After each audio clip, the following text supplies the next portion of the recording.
Hi everyone, in this video we're going to talk about emergency languages, or the languages that you can use when you have a problem during your speaking test. A lot of people ask me, can I get help from the examiner? And luckily, the answer to it is yes, you can get help from the examiner. However, the kind of help you receive depends on the part of the test. For example, in part 1, the examiner can only repeat the question. In part 2, the examiner can answer your questions during the 1-minute preparation time. In part 3, the examiner can give an example or paraphrase the question.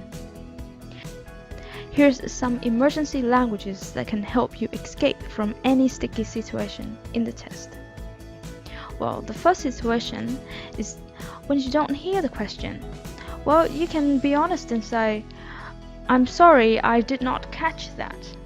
Or, could you repeat that please? Or, would you mind saying that again? Or, can you repeat your question please?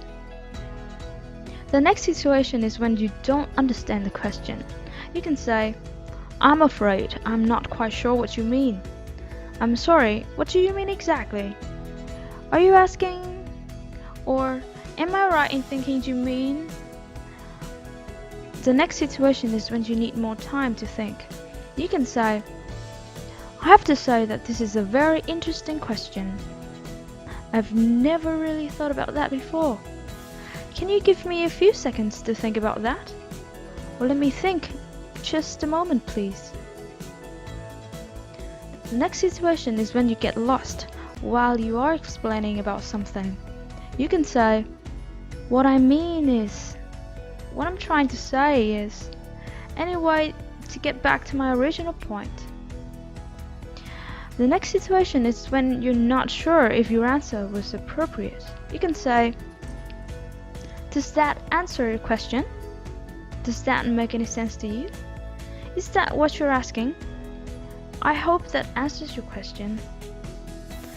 Well, the next situation is when you need to finish an answer. You can say, anyway, that's my opinion.